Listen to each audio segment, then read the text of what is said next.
بسم الله الرحمن الرحيم. اللهم صل على سيدنا محمد وعلى آل سيدنا محمد وبارك وسلم. کل ہم نے پہلی حدیث پڑھی تھی جو بخاری شریف کی بھی پہلی حدیث ہے. تو ہمارے اس نسخے میں بھی صحیحین سے روایات کو جمع کیا گیا ہے. تو اس حدیث کو پہلے لانے کا مقصد بھی یہی تھا کہ ہم اپنی نیت کو درست کر لیں. ہم اپنی نیت کو درست کر لیں کیونکہ اس میں اعمال کا دار و مدار ہی اسی پر ہوتا ہے. اعمال کا دار و مدار ہی نیتوں پر ہوتا ہے. تو نیت کی درستگی ہر معاملے سے پہلے بہت ضروری ہے، ورنہ نتائج میں فرق آ جاتا ہے. نتائج میں فرق آ جاتا ہے. کام ایک ہی ہوتا ہے لیکن نتیجہ مختلف رہتا ہے. دو آدمی کام سیم کرتے ہیں لیکن نیت کے اختلاف کی وجہ سے نتیجہ کیا ہوگا؟ مختلف رہے گا. بات سمجھ میں آ رہی ہے؟ تو نیت کا درست ہونا، نیت کا ٹھیک ہونا ہر عمل کے لیے ضروری ہے. دوسری بات ہم نے کل یہ کی تھی کہ اس حدیث کا پس منظر بھی ہم پڑھیں گے اور مزید اس سے مراد کیا ہے کی وضاحت بھی ہم کریں گے. لیکن یہ جو کل حضرات کل نہیں تھے وہ ہم دوبارہ اس کو سماعت فرما لیں. عن عمر بن الخطاب رضي الله عنه قال قال رسول الله صلى الله عليه وسلم إنما الأعمال بالنيات وإنما لكل امرئ ما نوى فمن كانت هجرته إلى الله ورسوله فهجرته إلى الله ورسوله ومن كانت هجرته لدنيا يصيبها أو امرأة يتزوجها فهجرته إلى ما هاجر إليه. رواه البخاري ومسلم.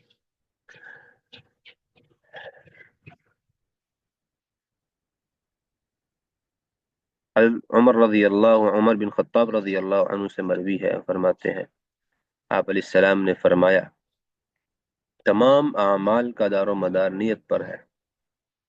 وَإِنَّمَا لِكُلِّ امْرِئٍ مَّا نَوَى، ہر شخص کے لیے وہی کچھ ہے جس کا وہ ارادہ رکھے، جس کی وہ نیت کرے. فَمَنْ كَانَتْ هِجْرَتُهُ إِلَى اللَّهِ وَرَسُولِهِ فَهِجْرَتُهُ إِلَى اللَّهِ وَرَسُولِهِ، جس نے اللہ اور اس کے رسول کے لیے ہجرت کی ہے چنانچہ اس کی ہجرت اللہ اور اس کے رسول کے لیے ہی ہے. وَمَنْ كَانَتْ هِجْرَتُهُ لِدُنْيَا يُصِيبُهَا، اور جس شخص نے ہجرت کی دنیا کے لیے کہ اسے کمائے یا عورت کے لیے کہ اس سے نکاح کرے، فَهِجْرَتُهُ إِلَى مَا هَاجَرَ إِلَيْهِ.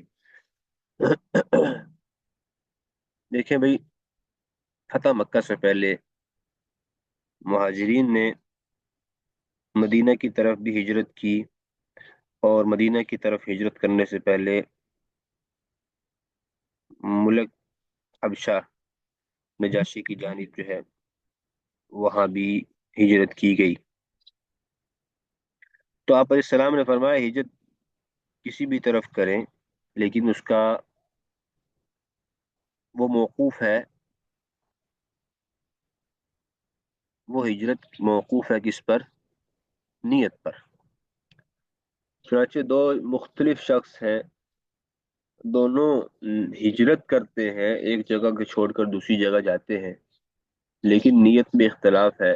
ایک نے تو اللہ کی رضا کے لیے نیت کی، دوسرے نے دنیا کے کسی مقصد کے لیے یا کوئی بھی مقصد ہے جس کی نیت کی. فرمایا کہ دونوں نتائج میں برابر نہیں ہو سکیں گے، نتائج میں دونوں مختلف ہوں گے.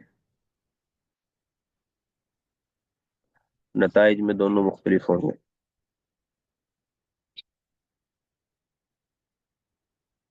چنانچہ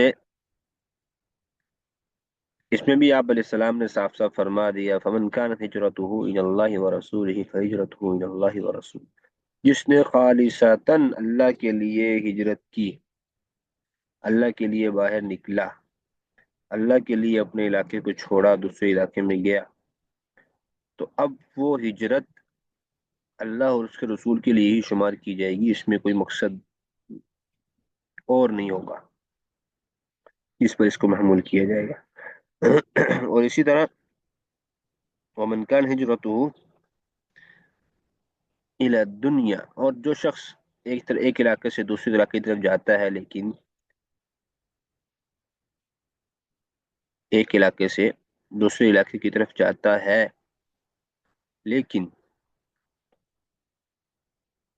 وہ نیت میں اپنی دنیا کو بھی شامل کر لیتا ہے، کسی اور امر کو بھی شامل کر لیتا ہے، تو فرمایا کہ اب وہ ہجرت اس کی دنیا کے لیے ہوگی، اللہ اور اس کے رسول کے لیے نہیں ہوگی۔ اس حدیث کا ایک پس منظر بھی تھا۔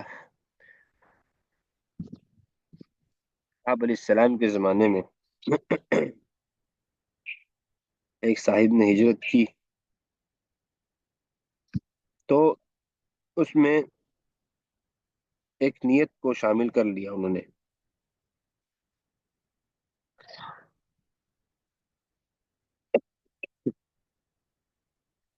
کہ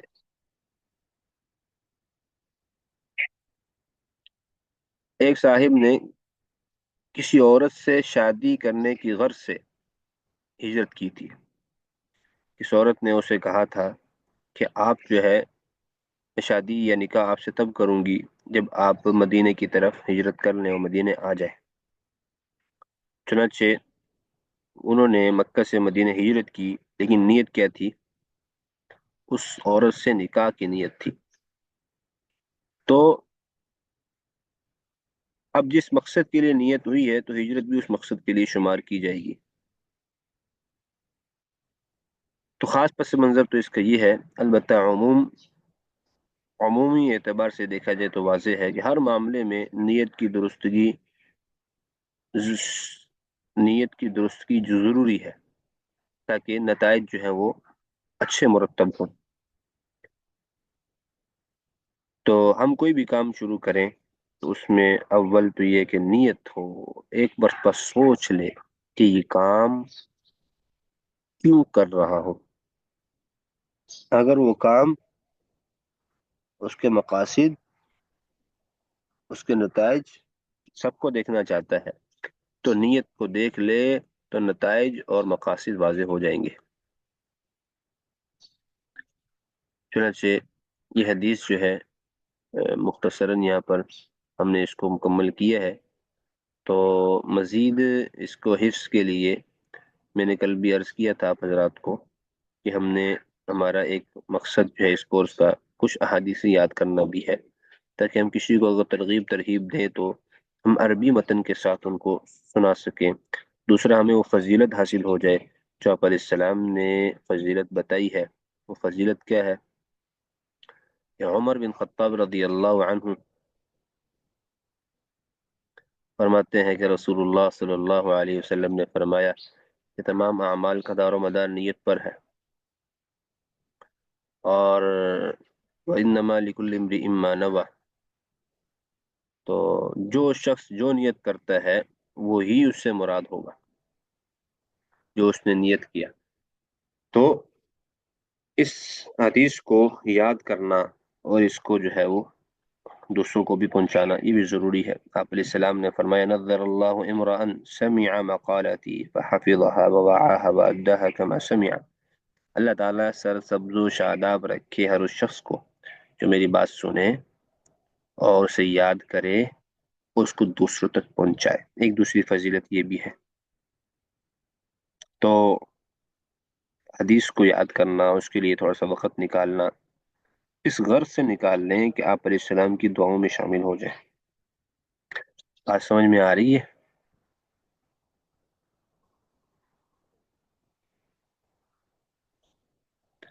بات سمجھ میں آ رہی ہے جی؟ مبشر سعید صاحب، آ رہی محمد رفیق صاحب، تو جتنا ہو سکے کوشش کریں جی جتنا ہو جی آ رہی سر، یاد کر لیں ہیں۔ ٹھیک ہے جی انشاءاللہ دوسری حدیث بھی دیکھ لیتے ہیں آج انشاءاللہ جی۔ مختصر۔ دیکھیں جی دوسری حدیث، عن عقبة بن عامر رضي الله عنه قال قال رسول الله صلى الله عليه وسلم لو كان نبي بعدي لكان عمر بن الخطاب. عن عقبة بن عامر قال قال رسول الله صلى الله عليه وسلم لو كان نبي من بعدي، نبي بعدي، بعض میں الفاظ مختلف ہیں. لو كان نبي بعدي لكان عمر بن الخطاب. دوبارہ دیکھ لیں. عن عقبة بن عامر، عقبہ بن عامر رضی اللہ عنہ صحابی ہے.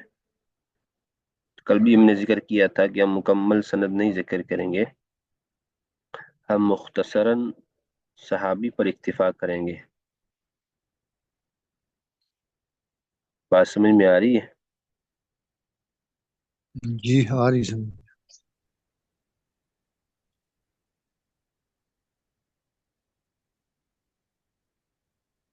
تو رواہ الترمذی و احمد، رواہ البخاری و مسلم، مسلم نے بھی اس کو ذکر کیا ہے.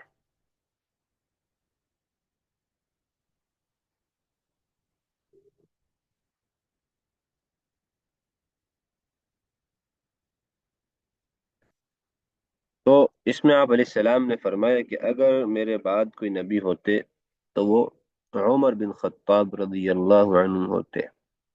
چنانچہ آپ علیہ السلام کے بعد آپ علیہ السلام نے اس میں شرط لگائی اگر نبی ہوتا، تو معلوم ہوتا ہے کہ آپ علیہ السلام کے بعد کوئی نبی نہیں ہے، آپ کے بعد کوئی نبی نہیں ہے، کوئی رسول نہیں ہے. چنانچہ یہ ہماری حدیث جو ہے یہ ختم نبوت پر بھی دلالت کرتی ہے. اس پر مرزائیوں کا رد ہو گیا جو حضرات کہتے ہیں کہ مرزا جو ہے وہ نبی ہے. تو بھائی مرزا نبی نہیں ہو سکتا. آپ علیہ السلام نے فرمایا کہ وہ اعلیٰ شخصیت عمر بن خطاب اگر کوئی ہوتا تو وہ شخصیت ہوتی، لیکن وہ شخصیت بھی نبی وہ شخصیت بھی نبی کا درجہ نہیں لے پائے گی. کیوں؟ کیونکہ نبوت کا دروازہ جو ہے وہ آپ علیہ السلام پر کیا ہوا ہے؟ بند ہو چکا ہے. اس کے بعد کوئی نبی نہیں آئے گا. بات سمجھ میں آ گئی ہے؟ تو لو کان اگر ہوتا تو عمر ہوتا. معلوم ہوا کہ نبی ہے ہی نہیں، نبوت کی آخری اینٹ وہ آپ علیہ السلام ہی تھے جو اللہ تعالیٰ نے ان پر ختم کر دی. تو ہماری یہ حدیث جو ہے ختم نبوت پر بھی دلالت کرتی ہے. بات سمجھ میں آئی؟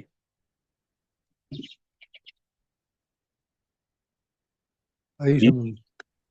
ہاں جی. ٹھیک صاحب.